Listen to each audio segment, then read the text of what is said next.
Nah, halo semuanya. Bertemu kembali dengan saya Martinus Arif Sudaryono dalam video pembelajaran sosiologi yang pada video pembelajaran hari ini kita akan membahas sejarah perkembangan sosiologi. Nah, jadi saya akan menjelaskan atau menjelaskan sejarah perkembangan sosiologi secara singkat. Nah, jadi kan masyarakat itu mengalami perkembangan dan kemunduran tanpa ada yang bisa mencegah. Kemakmuran dan krisis dalam masyarakat merupakan masalah yang tidak terelakkan. Nah, anggapan tersebut terus dianut selama abad pertengahan. Para pemikir seperti Agustinus, Ibnu Sina, Thomas Aquinas menegaskan bahwa nasib masyarakat itu harus diterima sebagai kehendak ilahi. Nah, sebagai makhluk yang fana, manusia tidak bisa mengetahui, apalagi menentukan apa yang terjadi pada masyarakat. Pertanyaan mengapa bisa begini, mengapa bisa begitu, dan pertanggungjawaban ilmiah bukti ini, bukti itu tentang perubahan masyarakat belum terpikirkan pada masa itu.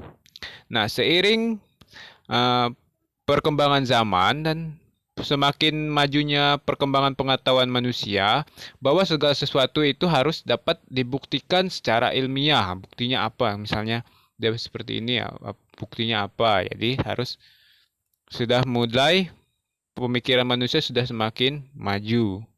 Nah, perubahan pada abad pencerahan membawa perubahan revolusioner sepanjang abad ke-23 Masehi.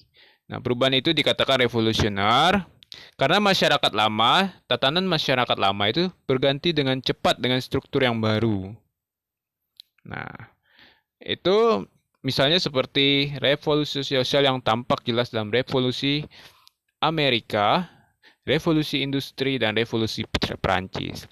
Ketiga revolusi itu berpengaruh ke seluruh dunia. Nah, pada revolusi Amerika, koloni Inggris di Amerika Utara ini membentuk negara republik yang demokratis. Pemerintahan jenis ini baru pertama kali muncul saat itu ketika kebanyakan negara membentuk pemerintahan monarki. Gagasan tentang kedaulatan rakyat dan pentingnya hak asasi manusia telah mengubah susunan serta kedudukan orang dan kelompok dalam masyarakat.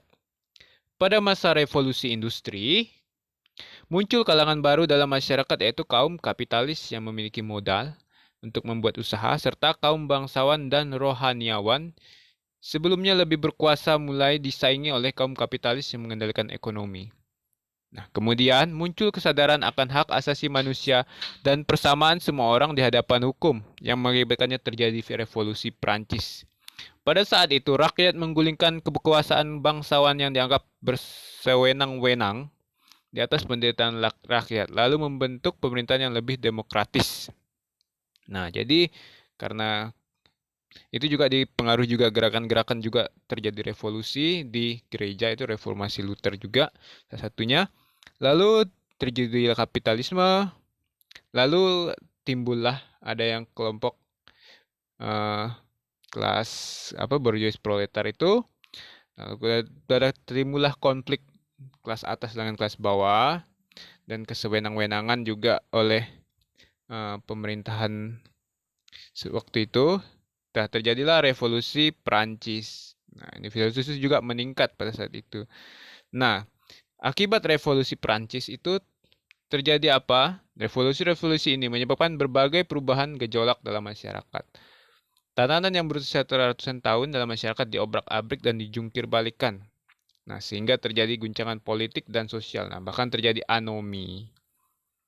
Anomi itu apa? Seperti suatu masyarakat itu sepertinya harusnya kan memang ada norma yang mengatur tata perilaku berhidupnya itu bagaimana.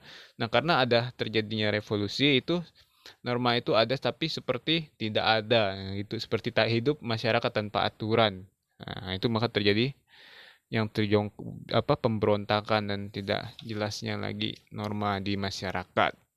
Timbullah kerusuhan dan kerusuhan ini juga akhirnya membawa masyarakat kepada kemiskinan juga dan kekacauan. Nah, karena itulah para ilmuwan tergugah untuk mencari cara bagaimana sih merubah secara rasional ilmiah sehingga dapat diikuti sebab dan akibatnya agar bencana yang terjadi akibat perubahan ini bisa diantisipasi, dihindari dan ditangani. Jadi, Comte menyarankan penelitian adanya ilmu yang meneliti tentang masyarakat itu khusus atau berdiri sendiri.